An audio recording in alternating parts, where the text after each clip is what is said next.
Hi friends, Seenu மாயா சீரியலில் நாம் எல்லாருமே எதிர்பார்த்த மாதிரி ஒரு அட்டகாசமான ப்ரொமோ வந்திருக்கு.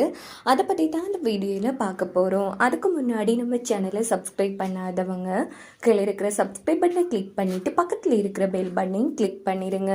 சரி, வாங்க வீடியோக்குள்ளே போகலாம். இந்த ப்ரொமோ எப்படி ஸ்டார்ட் ஆகுதுன்னா, அன்றைக்கி காலையில் நம்ம ஜானகி ரகுராமுக்கு கல்யாணத்துக்குரிய ஏற்பாடுகள் பண்ணிடுறாங்க. அங்கே பார்த்தோன்னா எல்லாருமே ரொம்ப க்யூட்டாக ரெடி ஆகிட்டு இருக்காங்க. இந்த பக்கம் பார்த்தோன்னா நம்ம மணி அழுது நடிச்சு நம்ம சீனுவை வீட்டுக்கு வர சொல்லியிருப்பாங்க. அவங்க என்ன சொல்லியிருக்காங்கன்னா, பத்மாவுக்கு இப்படி உடம்பு சரியில்லைப்பா, நீ தான் உன் அம்மா குணமாகுவான்னு. இங்கே பார்த்தோம்னா நம்ம புது சீனு தான் ஓடி வராங்க. ஐயோ அம்மா அப்படின்னு சொல்லி அலறி அடிச்சுட்டு ஓடி வராங்க. இதை பார்த்த நம்ம பத்மா எல்லாரும் அதிர்ச்சி ஆகுறாங்க. இந்த பக்கம் நம்ம மாயா ரொம்ப சந்தோஷப்படுறாங்க. சீனு வந்துட்டியா அப்படின்னு சொல்லி உடனே மாயாவை பார்த்து முறைக்கிறாங்க சீனு. அதுக்கப்புறமா மாயா ரொம்ப ஃபீல் பண்ணிட்டு இருக்காங்க.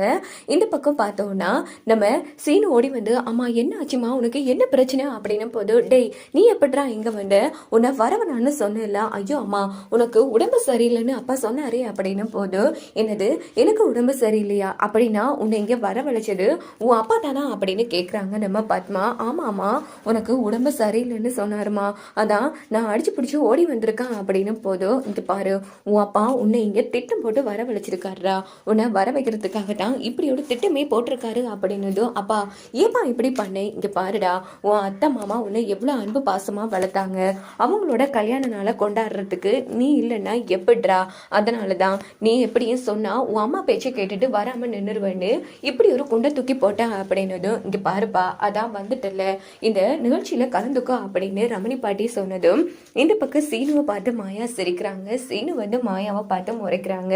அதுக்கப்புறமா பார்த்தோம்னா நல்லபடியா நம்ம ஜானகி ரகுராமும் கியூட்டா ஒருத்தருக்கு ஒருத்தர் மாலையை மாத்திக்கிறாங்க. இந்த பக்கம் பார்த்தோம்னா சரியா ரகுராம் ஜானகிக்கு தாலி கட்டலான்னு எடுக்கிறாங்க. அப்படின்னு பார்த்து புவனேஸ்வரி ரொம்ப ஆதங்கத்தோட, ஏய் ரகுராம் நிறுத்து அப்படின்னு சொன்னதும் எல்லாரும் அதிர்ச்சி ஆறாங்க. எவ்வளோ தைரியம் இருந்தா என் வீட்டு பையன் கதையை முடிச்சுட்டு இப்படி சந்தோஷமா உன் பொண்டாட்டி கழுத்துல நீ தாலி கட்டுவ, இங்க பாரு நான் இருக்கும் வரைக்கும் இந்த கல்யாணத்தை நடத்த விட மாட்டேன் அப்படின்னு சொன்னது. ஏய், இந்த கல்யாணத்தை தடுத்து நிறுத்துறதுக்கு நீ யாரு, இங்க பாரு அவ்வளவுதான், நடக்கிறதே வேற அப்படின்னு சொல்லி செம மாஸ் பண்றாங்க ரகுராம்.